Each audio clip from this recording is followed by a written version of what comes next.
Olá, sétimo ano, tudo bem com vocês? Eu sou Viviane Santos e esse é o meu sinal. Sejam todos bem-vindos aí à aula de língua portuguesa, tá certo? Se ajeita aí na sua poltrona, no seu sofá, pra gente conversar durante meia hora aqui sobre essa disciplina incrível que eu sei que todo mundo gosta, né? Todo mundo gosta de português, não? Quem não gosta de português, eu não confio. Estou aqui na companhia... Cleiton, acho que Cleiton não gosta de português não, que ele olhou pra minha cara aqui, ó, e agora fez coração. Se decida. Estou acompanhada aqui na companhia de duas mulheres maravilhosas, Elaine, que está fazendo a tradução para a língua brasileira de sinais. Seja muito bem-vinda, Elaine.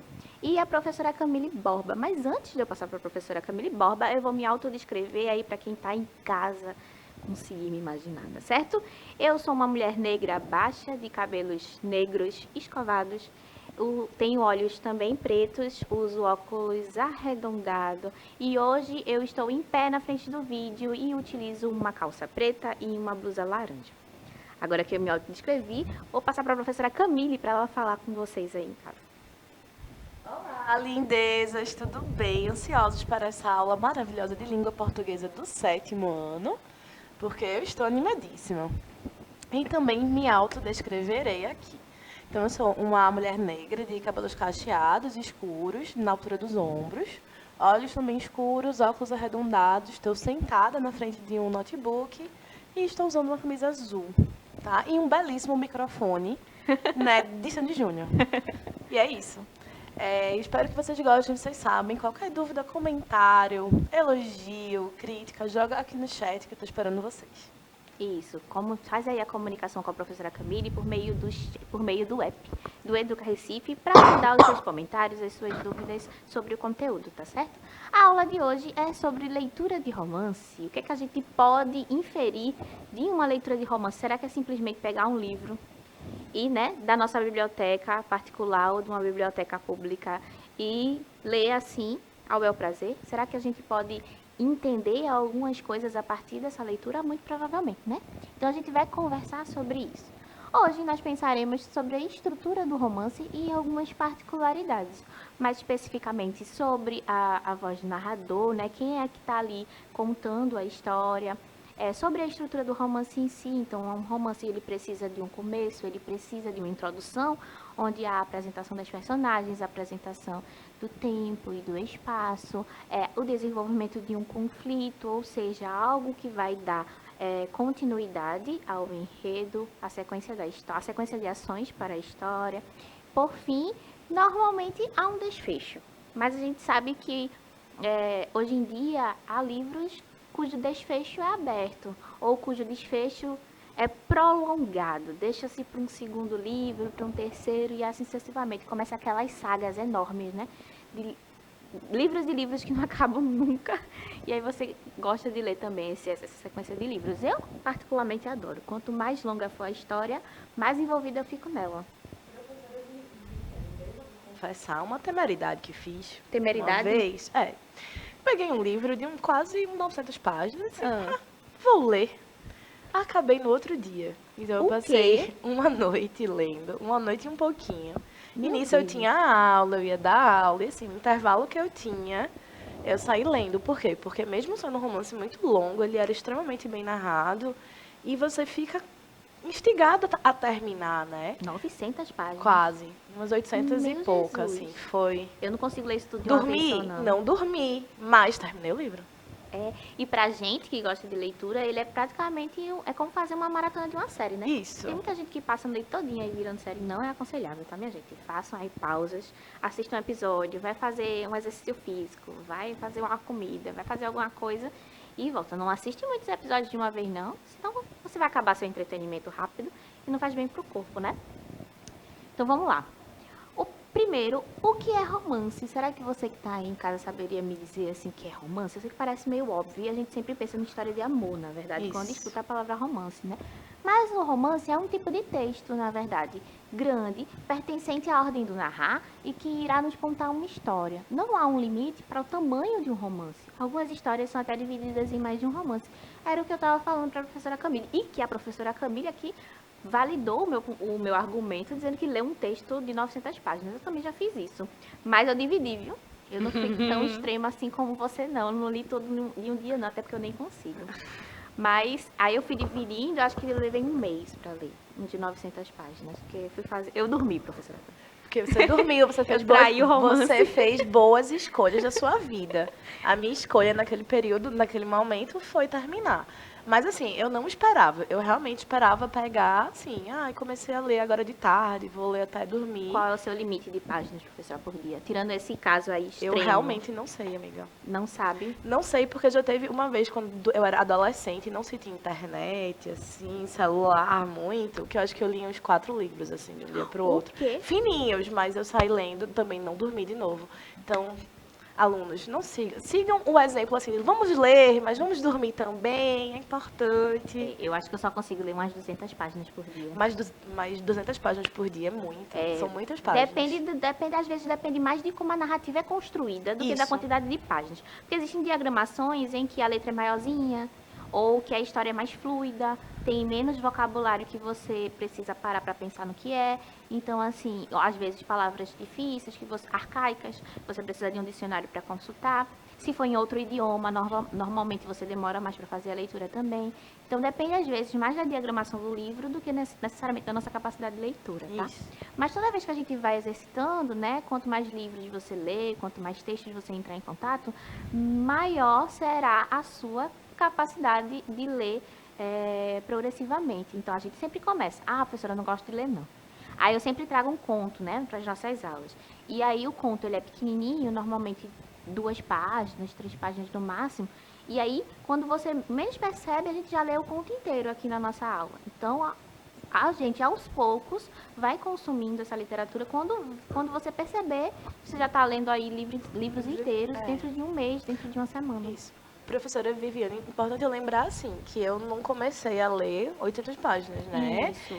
Meu hábito de leitura, ele vem até antes da minha alfabetização. Então, já liam muito pra mim. Eu lembro do primeiro livro que eu li inteiro, quando eu dominei a linguagem e li um livro inteiro sozinha.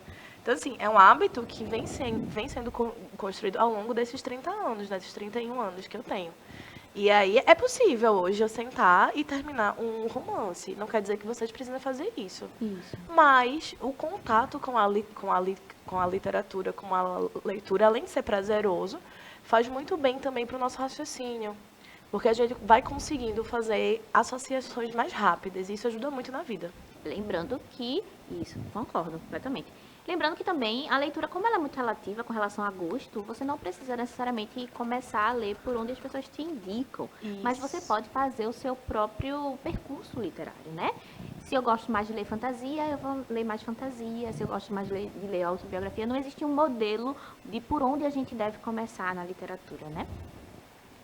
Vamos lá, vamos continuar. Lembrando que o texto narrativo precisará necessariamente de algumas partes daquela estrutura que a gente já também conhece bastante, né? Personagens, tempo, espaço, enredo, narrador, desenvolvimento da história e das personagens, tá? Não adianta eu pegar muitas personagens no começo da minha história e não desenvolvê-las. Isso é um desperdício narrativo. Então, se eu tenho... eu sou uma personagem, a professora Camila é uma personagem, a professora Elaine é uma personagem. Então, essas 3 personagens precisam ser desenvolvidas durante a narrativa, porque senão elas estão ali fazendo o quê? Né? Eu preciso ter história para elas. E isso é desenvolvimento do enredo. É o enredo que leva essas 2 personagens pelo caminho a ser contado, pela história a ser contada. Eu trouxe aqui um trechinho do livro O Pequeno Príncipe, de um autor francês com um nome bem difícil. Vamos ver se a pronúncia do francês sai, professora. Vamos. Antoine de Saint-Exupéry. Exupéry. Pronto. É desse autor francês e ele tem um livro intitulado O Pequeno Príncipe, que é muito conhecido. Muita gente começou, inclusive, a vida literária pelo Pequeno Príncipe, né? Que é um livro é quase um livreto. Assim, e você lê muito rapidamente, como você pode ver a diagramação, é uns trechinhos, assim, não são páginas inteiras preenchidas apenas com texto. A gente tem o texto, que ocupa umas 4 linhas, abaixo a gente tem uma figura de uma cobra entrelaçando um rato, né, pronta para devorá-lo. Então, o texto do Pequeno Príncipe, ele faz essas alternações entre texto e imagem para contar essa historinha. Eu vou ler agora. Diga, quer falar alguma coisa? Queria, professora, rapidinho, uma curiosidade bem rápida. Esse livro, o autor escreveu para o seu filho e as ilustrações são dele. As ilustrações são do próprio autor. Se eu não me engano, ele e o filho estavam morando separados, alguma coisa assim. Entendi. E, inclusive, segundo a pesquisa que eu fiz aqui, existe que diz que a narração é feita pelo próprio autor, né? Também. Então, ele se mistura muito. E a gente vai conversar também sobre essa mistura aí entre narrador... Entre as vozes. Entre as vozes, exatamente. Certa vez, vamos ler o primeiro capítulo, tá? Certa vez, quando eu tinha 6 anos de idade, vi uma imagem fantástica num livro sobre a Floresta Virgem. O livro se chamava Histórias Reais. A ilustração mostrava uma jiboia engolindo um animal. Vejam a cópia que fiz daquele desenho. E aí a gente tem o desenho abaixo desse primeiro momento narrativo de uma cobra laranja entrelaçada ali, se alinhando com um rato. Ou seja, ela estava pronta para devorá-lo, né? Para triturá-lo. Abaixo, a narração continua. O livro dizia o seguinte: as jiboias devoram suas presas inteiramente, sem mastigar. Depois disso, não conseguem se mover e dormem durante 6 meses enquanto fazem a digestão. Imagina, 6 meses dormindo. Fiquei um bom tempo pensando nas aventuras da selva e então, com um lápis de cor, consegui fazer meu primeiro desenho. Meu desenho número 1 era assim. Mostrei minha obra-prima aos adultos, perguntando se sentiam medo ao verem o meu desenho, e eles me responderam. Antes da narrativa continuar, existe uma imagem que se assemelha a um chapéu marrom, sendo que na narrativa, esse chapéu marrom, na verdade, será um elefante por debaixo de um pano, tá certo? E é justamente com essa dubialidade da imagem que o texto vem tratar a seguir. E ele está contando, né, de como a jiboia dorme ao fazer a digestão e está mostrando como essa criança, né, no momento da narrativa ele era adulto, mas ele estava lembrando de quando ele era criança e começou os seus primeiros desenhos. Aí a narrativa continua. Medo por causa de um chapéu? Não era um chapéu. Meu desenho mostrava uma jiboia digerindo um elefante. Então, desenhei o interior da jiboia para que os adultos pudessem compreender. Eles sempre precisam de explicações. Meu desenho número 2 ficou assim. E aí, no desenho número 2, ele faz uma espécie de raio-x da jiboia comendo o elefante. E aí, ele desenha o elefante por baixo, dentro do corpo da jiboia, para que os adultos, sem imaginação, que não conseguiram entender a figura no primeiro momento, conseguissem perceber do que ele estava falando. Esse trecho é interessante quando ele fala isso, né? De que os adultos precisam sempre de explicações. E aí a gente vai vendo ao longo do romance que a visão que ele tem do Pequeno Príncipe, das crianças, dos outros personagens são de serem seres realmente mais imaginativos, mais metafóricos, mais como libertos, se vissem além, mais libertos. Enquanto os adultos parecem muito presos à realidade, muito presos às explicações, muito presos ao dia a dia, né? À rotina. Por que será, né? Por que será, né? A gente se prende muito à realidade e esquece da parte imaginativa, né? Da parte lúdica, né? Da parte lúdica, é verdade.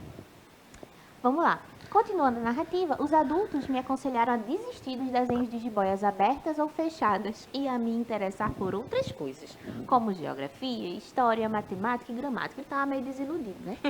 Ninguém entendeu o meu desenho e agora eu vou ter que me interessar por coisas de adulto, por estudar coisas diferentes. Quando ele queria, na verdade, era desenhar.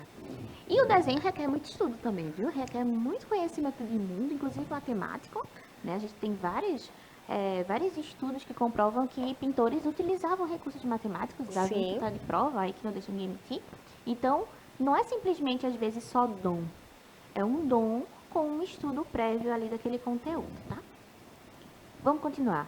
E foi assim que abandonei uma promissória carreira de pintor aos 6 anos de idade. Ele se achava promissor. Assim, o ápice do desenho. Perdi o ânimo ao ver o fracasso do meu desenho número 1 e do meu desenho número 2. Os adultos não compreendem nada sozinhos e é muito cansativo para as crianças ficar explicando. Deve ser mesmo, viu? Tive que escolher outra profissão e aprendi a pilotar aviões. Voei pelo mundo todo e a verdade é que a geografia me ajudou bastante. E aí a gente tem o trechinho do Pequeno Príncipe. Legal pra gente pensar em como essa personagem ela era bastante imaginativa. E lembrando que na narração ele já era adulto.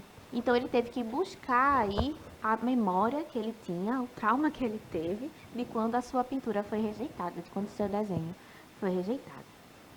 Ó, eu trouxe um trechinho do recorte que a gente leu, né? Pra gente pensar sobre foco narrativo. Será o que é foco narrativo? Como é que eu faço esse reconhecimento no texto? Ó, certa vez, quando eu tinha 6 anos de idade, vi uma imagem fantástica num livro sobre a Floresta Virgem. Então, a gente tem a narrativa aí feita pela personagem, tá? Sobre esse texto do livro O Pequeno Príncipe, você saberia dizer qual o foco narrativo? Será que é muito difícil? Ó, a gente tem a narrativa aí em primeira pessoa, né? Primeira pessoa. Isso implica que é um foco narrativo da própria personagem. Então, é ela quem conta a história pra gente. Então, esse foco narrativo vai ser muito pessoal, né? Com as inferências e a subjetividade dessa personagem, que é também protagonista da história.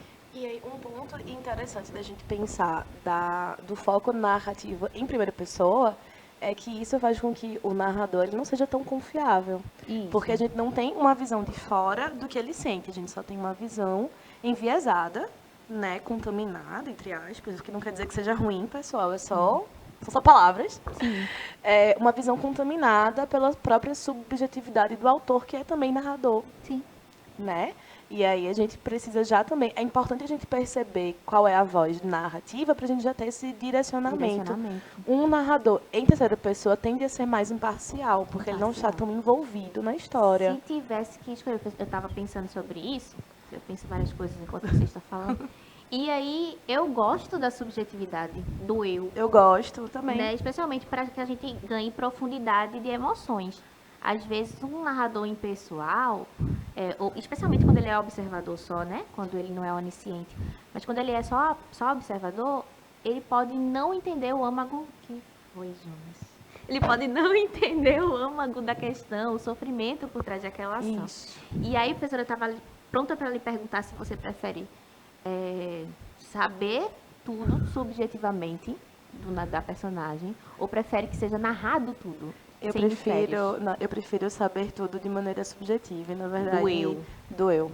Inclusive, eu estava pensando que eu gosto muito quando há uma mistura das vozes, em que há um narrador, mas também há uma narração do personagem. E aí você tem esses dois focos narrativos no mesmo romance.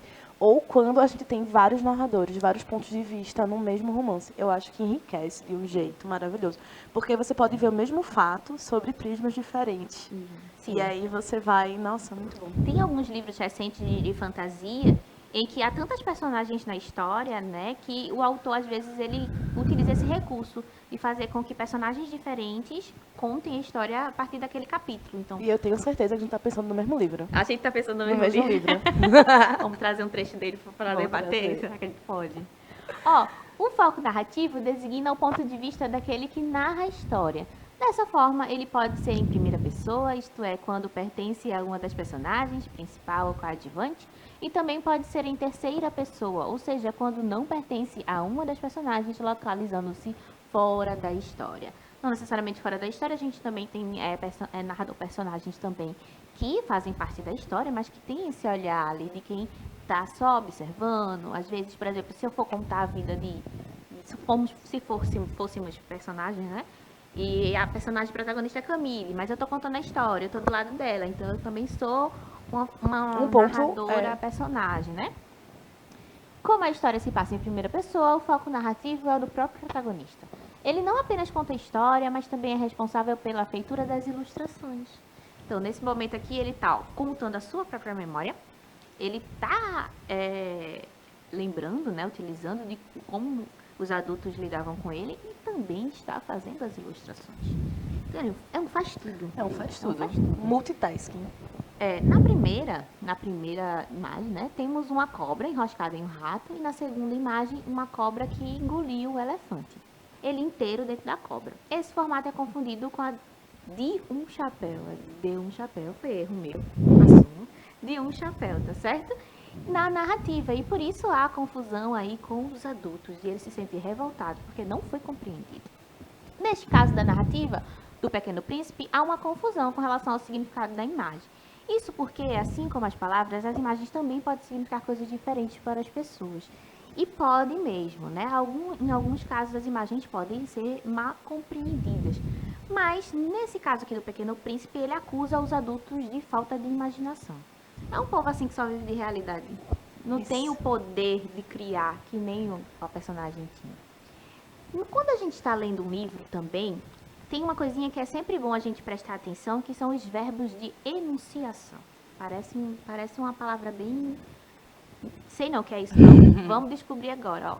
Os verbos de elocução ou enunciação são verbos que anunciam o discurso, ou seja, introduzem uma fala, indicando as atitudes e ações das personagens. Então, para que não haja rompimentos bruscos da narrativa, eu preciso indicar o que é que vai ser feito a seguir. E essa indicação acontece com os verbos de enunciação. Por exemplo, são verbos de enunciação: responder, contestar, concordar, exclamar, dizer, falar. Isso tudo indica. Retrucar. Retrucar, por exemplo, voe alto. Aí depois eu coloco um travessão, disse Viviane. Então, esse disse é um verbo de enunciação. Vai indicar o que foi. Um discurso. Indicar um discurso, exatamente. Vamos fazer o reconhecimento desses verbos no texto que a gente leu? Ó, o livro dizia o seguinte: as jiboias devoraram suas presas inteiramente. Então, aqui eu tenho o verbo dizer como verbo de enunciação na nossa frase e eu tenho um trecho de discurso direto, marcado pelo uso de aspas. A gente também já viu em algum momento aqui discurso direto, a gente vai revisar. O discurso direto é quando a personagem fala por si só, né? O discurso indireto vai ser quando alguém fala por outra pessoa, tá certo? E esse discurso direto normalmente vem marcado pelo uso de aspas ou pelo uso do travessão antes da fala da personagem. Já o discurso indireto é a apresentação das falas das personagens de uma narrativa feita pelas palavras do narrador. Nesse tipo de discurso, as personagens não se exprimem livremente, não se expressam, né? Melhor, porque é o narrador que fala pelas personagens. Então, o discurso não fica ao pé da letra, né? Não fica literal. Há uma margem ali para que... Interpretativa. Isso, há uma margem interpretativa para que o narrador coloque o que foi dito da melhor forma que ele achar, né? E isso é perigoso, né? Porque não é fiel, não é totalmente fiel, embora a gente não tenha a opção senão acreditar na narrativa. Porque pode haver uma contaminação, né, dos discursos. Quando eu faço um discurso indireto, eu posso escolher parafrasear aquela fala e usar talvez uma expressão, uma palavra, um verbo, um termo, que dê uma mudada no discurso. É complicado, perigoso. Já o discurso direto seria a representação da fala das diversas personagens sendo ditas por elas mesmas. Normalmente vem antecedida pelo travessão, pelo uso de aspas. Saia da floresta, gritou Ana. Então, esse travessão que simboliza antes, né, do saia da floresta, é um indicativo desse discurso direto. E, por si só, é um tipo de discurso mais confiável, porque está ali literalmente aquilo que foi dito pela personagem, né? Não há dúvidas sobre aquilo que se disse. Cadê? O que entendemos desse trecho e quais os possíveis sentidos por trás da narrativa feita pelas personagens. O personagem revela que se sentiu desestimulado pelos adultos a continuar na vida de desenhista, visto que eles não puderam entender seus desenhos, então a personagem usa uma forma tristonha para criticar os adultos que barraram seu sonho ainda na infância. Então a gente consegue reconhecer aí também o recorte temporal, porque é uma narração feita por um adulto de uma memória infantil. A gente tem o significado daquela memória para ele. Então, o adulto está traumatizado e aí ele tem esse ar tristonho com relação à memória e a gente também consegue fazer o reconhecimento do discurso. Foi bom, professora Camille? Foi maravilhoso. Relembrando a vez que eu li esse livro, e, sabe? Aquele afeto. E a gente lê de uma sentada, de uma que a gente sentada, chama, né? De uma você vez. lê uma vez. Realmente, gente, se vocês têm interesse sei lá, vocês querem começar com alguma narrativa, o Pequeno Príncipe é realmente uma boa escolha. Porque ele é divertido, ele é interessante, ele é leve, ele é edificante, ele é moralmente reflexivo, então recomendo. Eu ia falar sobre a mistura entre o autor e narrador, mas vai dar tempo? Não vai dar tempo. Então, em outro momento, a gente conversa sobre isso, para que você consiga ler um livro aí na sua casa, bem confortável. Tá aí o QR Code na sua tela, que dá direto para a árvore do livro. Então, vai lá com o seu número de matrícula e com a sua data de nascimento, aproveitar tudo que tem de bom lá. Professora Camille quer se despedir? Com certeza, gente. Um beijo, foi um prazer estar aqui com vocês. E até a próxima, né? Eu também me despeço por aqui, gente. Vão na árvore do livro, tá certo? Escolham lá para ler e comentar com a gente se vocês gostaram ou não. Um cheiro e até a próxima.